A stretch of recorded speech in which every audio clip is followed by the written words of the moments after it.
नमस्कार दोस्तों, स्वागत है आपका आज की एक और वीडियो में। तो आज हम इस वीडियो में एक बेसिक बात करेंगे कि इन्वेस्टमेंट क्यों करना चाहिए, निवेश करना क्यों ज़रूरी है ज़िंदगी में, why investment is so important in life. तो क्या कभी आपने डिटेल में या डीपली सोचा है कि इन्वेस्टमेंट हमें क्यों करना चाहिए या क्यों नहीं करना चाहिए? आज हम इस वीडियो में इसी बारे में बात करेंगे। तो जैसा कि हम जानते हैं, सब लोग जानते हैं, आजकल हर जगह यूट्यूब देखो आप या टीवी वगैरह पे देखो, सोशल मीडिया पे देखो, हर जगह इन्वेस्टमेंट की बातें हो रही हैं। तो सब लोग बोल रहे हैं इन्वेस्टमेंट इन्वेस्टमेंट करो, म्यूचुअल फंड में एसआईपी करो या स्टॉक मार्केट में निवेश करो, या लाइफ इंश्योरेंस प्रोडक्ट वाले भी हैं कुछ, वो भी बोलते हैं कि भैया उसमें इन्वेस्ट करो। तो हम किस लिए इन्वेस्ट करते हैं, इस वीडियो में हम इसी बारे में बात करेंगे। लेकिन उससे पहले अगर आप चैनल में पहली बार आए हैं और वीडियोस को पहली बार देख रहे हैं तो प्लीज़ चैनल को सब्सक्राइब कर दीजिए, एंड वीडियो अच्छी लगे तो वीडियो को लाइक करके शेयर कीजिए। तो ये चैनल है निवेश शुभारंभ के नाम से ये चैनल बनाया है। मैं इस चैनल पे mutual funds, insurance products and finance के ऊपर वीडियो बनाता हूँ। तो इसलिए आप सब्सक्राइब कर देंगे तो आपके पास नोटिफिकेशन आता रहेगा। तो चलिए स्टार्ट करते हैं वीडियो। तो जैसा कि हम जानते हैं कि आजकल हम ज़्यादातर अगर हम प्राइवेट जॉब में हैं या अगर हम प्राइवेट सेक्टर के अंदर हैं, तो हम जानते हैं कि हम हमारे पास जो सोर्स है इनकम की, वो सिर्फ सैलरी है या साइड इनकम हो सकती है। अगर आप कोई बिजनेस कर रहे हैं या कोई आप कोई स्किल्स जानते हो तो साइड इनकम अदा कर सकते हैं। लेकिन ये हमें जो सैलरी मिल रही है, ये हमें तब तक ही मिलेगी जब तक हम जॉब कर रहे हैं। अगर मान लीजिए अगर हम आज 20 साल या 30 साल के हैं, तो हमारा जो करियर चलेगा, जो हम जॉब कर पाएंगे वो 60 साल की उम्र तक कर पाएंगे। पीएफआरडीए के हिसाब से जो एक रिटायरमेंट एज होती है वो 59 साल 6 महीने के आसपास होती है, 60 साल मान लीजिए। तो उसके बाद जॉब नहीं कर सकते, आपको रिटायरमेंट लेनी पड़ेगी। और उस टाइम पे आपका शरीर भी इतना साथ नहीं देगा कि आप एक्टिवली काम कर पाए। तो उसके लिए आपको क्या करना होगा कि आपको पहले ही अपने रिटायरमेंट की प्लानिंग करके रखनी पड़ेगी। क्योंकि अगर हम देखें इंडिया में जो जो लोग जीते हैं, इंडिया में लोग लगभग, अगर औसतन देखा जाए तो 70-80 तक जी रहे हैं। 70-80 ईयर्स तक एक व्यक्ति आज के टाइम पे जीता है।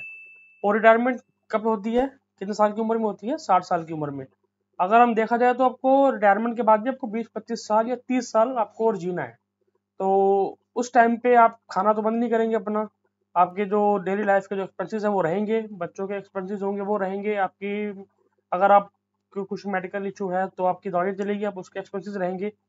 तो उस एक्सपेंसेस के लिए आपको आज ही प्लानिंग करनी पड़ेगी, क्योंकि 60 साल के बाद तो आपको जॉब नहीं मिलेगी, और जॉब नहीं मिलेगी तो आपको सैलरी नहीं आएगी, सैलरी नहीं आएगी तो आप अपना घर कैसे चलाएंगे, अपनी रिटायरमेंट कैसे इंजॉय करेंगे? कुछ आपके भी कुछ गोल्स होंगे, सपने होंगे कि रिटायरमेंट के टाइम में मैं ये करना चाहता हूँ, मैं वो करना चाहता हूँ।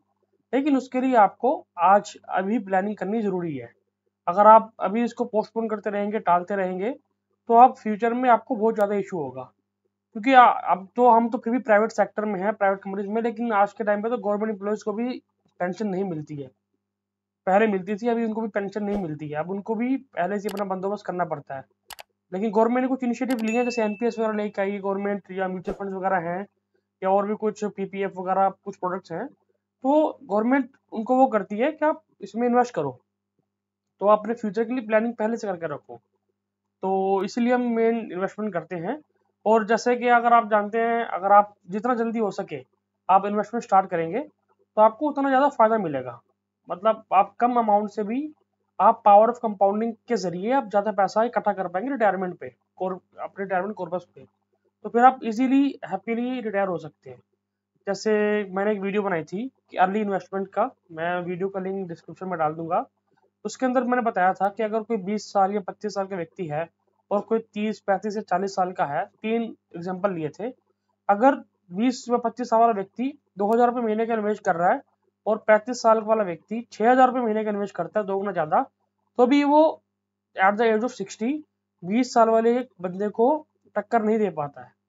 उस वीडियो के अंदर मैंने बताया था कि आप अर्ली इन्वेस्टमेंट करने के क्या फ़ायदे होते हैं। आप उस वीडियो को देखिएगा एक बार ज़रूर, छोटी सी वीडियो है, उससे आपको क्लियर हो जाएगा कि पावर ऑफ कंपाउंडिंग कैसे वर्क करती है। अगर आप सिंपल उदाहरण है, मैं एक कैलकुलेशन बताता हूँ आपको। अगर आप 500 रुपये महीना इन्वेस्ट करते हो 30 साल के लिए, अगर आपकी एज आज 30 साल है और आप 60 साल मतलब अपनी रिटायरमेंट एज तक सिर्फ 500 रुपये महीने के आप अगर म्यूचुअल फंड में इन्वेस्ट करते हो और आपको 15% का रिटर्न मिलता है, तो आप 30 साल बाद आपके पास 35 लाख रुपया होगा। 30 से 35 लाख रुपया होगा। और अगर आप 1000 रुपये करते हो तो 70 लाख रुपया होगा उस टाइम पे आपके पास। 2000 करते हो तो आपके पास 1.5 करोड़ रुपए के आसपास सबके पास होगा उस टाइम पे, रिटायरमेंट के टाइम पे। तो इसीलिए आपको इन्वेस्टमेंट जल्दी स्टार्ट करनी चाहिए। मैं अभी अपनी वीडियोस में बोलता हूँ कि आप म्यूचुअल फंड में इन्वेस्ट कीजिए और जल्दी कीजिए। जल्दी कीजिए मीन्स कि क्योंकि आप लंबे समय तक इन्वेस्टेड रह सके। अगर आप 50 साल की उम्र में इन्वेस्ट करना शुरू करेंगे तो 60 साल की उम्र में आप रिटायर हो जाएंगे। मतलब आपने सिर्फ 10 साल ही लिए अपना पैसा इन्वेस्ट किया, मतलब इसमें ऐसे भी करी, तो उसमें आपको इतना ज़्यादा फायदा नहीं होगा। अगर आप 20-30 साल की उम्र में करते या 35 साल की उम्र में करते तो आपको उससे 3-4 गुना ज़्यादा फायदा होता। तो ये तो हो गया हमारा लाइफस्टाइल का उसके बारे में। अगर हम देखें कि इन्फ्लेशन जैसे महंगाई है, हम सब जानते हैं कि महंगाई बहुत स्पीड से बढ़ रही है। अगर हम नॉर्मल इंडिया की महंगाई देखें जो 7-8% के रेट से बढ़ रही है, 7.5% के रेट से बढ़ रही है। लेकिन अगर हम पर्सनलाइज इन्फ्लेशन देखें वो 10-12% से बढ़ रही है। जैसे मेडिकल इन्फ्लेशन देखो, वो 12-14% से हर साल इंक्रीज हो रहा है। अगर बंदा कोई एडमिट हो गया या उसे कोई इशू हो गया, उसकी सर्जरी कराने के लिए या कुछ ट्रीटमेंट कराने के लिए जो इलाज का खर्चा है वो हर साल 10-12% से बढ़ रहा है। सेम एजुकेशन भी आपकी हर साल 10-12% के रेट से इंक्रीज हो रही है। लेकिन हम ब्रॉडर इंडेक्स देखते हैं, ब्रॉडर इंडेक्स जो हमारा इंडिया में फॉलो होता है CPI, तो मेरे पास डाटा है इसका, आप ये देख सकते हैं। ये मैंने डाटा लिया है 1962 से, ये 1960 से 1960 से डाटा है हमारे पास इन्फ्लेशन का। तो ये डाटा अभी तक का डाटा है, 2021 तक का डाटा है, 2022 का भी अपडेट हुआ नहीं है, इसके अंदर होगा। अब इसमें आप देखिए कि हर साल इन्फ्लेशन का, ये RBI की वेबसाइट से डाउनलोड किया है मैंने डाटा, ये वाला आप भी कर सकते हैं इसके अंदर। अब इसमें देखिए इन्फ्लेशन हमारा कैसा रहा है, किसी साल माइनस में भी रहा है, डिफ्लेशन हुआ है, किस साल 11%, 13%, 11%, और आप ये देख सकते हैं 14%, 8%, 9% के रेट से इन्फ्लेशन ग्रो किया। अगर हम इसकी एवरेज निकालें कि एवरेज में हर साल इन्फ्लेशन कितना ग्रो किया है, तो मैं आपको यहाँ बताता हूँ कि एवरेज में 7.3% से इन्फ्लेशन हर साल ग्रो किया है। क्योंकि आपको अगर अपना पैसा, अगर आप कहीं इन्वेस्ट भी कर रहे हैं, अगर आप अपना पैसा कहीं इन्वेस्ट भी कर रहे हैं तो आपको ये देखना बहुत ज़रूरी है कि एटलीस्ट आपको इन्फ्लेशन से अधिक रिटर्न मिल सके। क्योंकि अगर हम देख सकते हैं कि अगर आप FD वगैरह में लगाते हो पैसा, या लाइफ इंश्योरेंस प्रोडक्ट में लगाते हो, जिसको मैंने बहुत वीडियो बनाई है, बहुत 3-4 वीडियो बनाई है मैंने, उसके अंदर डिटेल में बताया है कि लाइफ इंश्योरेंस प्रोडक्ट कैसे आपका पैसा खराब कर रहे हैं। वो उनमें कितना आपको रिटर्न मिलता है लाइफ इंश्योरेंस के अंदर, 4%, 3%, 2%, 5%। सिर्फ एक प्लान था, मैंने उसमें आदर्श प्लान की कंपैरिजन किया था, सिर्फ एक प्लान था HDFC का जो 6.5% समथिंग रिटर्न दे रहा था। वो भी इन्फ्लेशन से कम दे रहा था, लेकिन बाकियों से ज़्यादा दे रहा था। आपके पास इंश्योरेंस होनी चाहिए। मैं लास्ट वीडियो भी मैंने बनाई थी, इंश्योरेंस होती है प्रोटेक्शन के लिए, ना कि इन्वेस्टमेंट के लिए। आपके पास 2 इंश्योरेंस मस्ट होनी चाहिए। एक हेल्थ इंश्योरेंस, कि अगर भगवान ना करे, ऊपर वाला ना करे, कुछ आपको हो गया तो आपका फाइनेंशियल जो भी इशू होगा, फाइनेंशियल जो लॉस होगा, वो इंश्योरेंस आपका कवर कर लेगा। और एक होता है टर्म इंश्योरेंस। टर्म मतलब प्योर टर्म इंश्योरेंस होनी चाहिए आपके पास। अगर आप अपनी फैमिली में अकेले कमाने वाले हैं, जॉब करने वाले हैं, और आपकी फैमिली आप पे डिपेंडेंट है, तो आपके पास एटलीस्ट 50 लाख से 1 करोड़ का टर्म इंश्योरेंस होना चाहिए। टर्म इंश्योरेंस क्या होता है कि अगर कोई फैमिली का जो मेन काम करने वाला है, अगर उसके साथ कुछ मिस हैपनिंग होती है या उसकी डेथ हो जाती है, तो उसके परिवार को 50 लाख से 1 करोड़ रुपए मिलेगा, और जितने का भी उसने प्लान लिया होगा। तो वो टर्म इंश्योरेंस होता है कि डेथ नहीं हुई तो कुछ नहीं मिलेगा अगर पॉलिसी मैच्योर हो जाती है। अगर पॉलिसी मैच्योर से पहले ही अगर डेथ हो जाती है तो नॉमिनी को, परिवार को पैसा मिलता है। तो वो टर्म इंश्योरेंस होती है। दूसरी हेल्थ इंश्योरेंस, ये दो आपके पास जरूरी होनी चाहिए। इसके अलावा जो भी आपका मनी बैक पॉलिसी है, एंडोमेंट पॉलिसी है, ये वगैरह वगैरह वगैरह, ये सब बकवास है। ये सब पैसा आपका बर्बाद करते हैं, पैसा नहीं बना के देते हैं।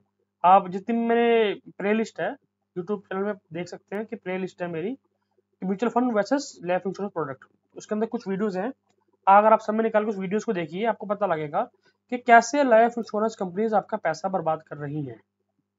क्योंकि वो हमें कितना कमा के दे रही हैं, वो हमें 4-5-6% कमा के दे रही हैं। 6% में बहुत कम ही दे रही हैं। 2000 तक कुछ में तो नेगेटिव है, LIC वगैरह के कुछ प्लान्स है, उनमें तो आपको नेगेटिव ग्रोथ मिल रही है, आपका पैसा उल्टा कम हो रहा है।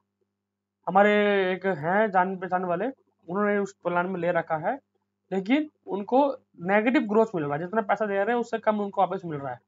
और टर्म प्लान के नाम से दिया हुआ है। उसमें सम एश्योर्ड भी कितना रहता है, 4-5 लाख सम एश्योर्ड है, और प्रीमियम बहुत दबा के जा रहा है उनका। पैसा तो कमा रही है, पैसा तो मिल रहा है, लेकिन कंपनी को मिल रहा है, इन्वेस्टर को कुछ नहीं मिल रहा है। तो आप कहीं भी इन्वेस्ट करो, कहीं भी करो, लेकिन एटलीस्ट एक बार आप देख लो कि आपको ये 7.5%, 8% से ज़्यादा का रिटर्न चाहिए ही चाहिए।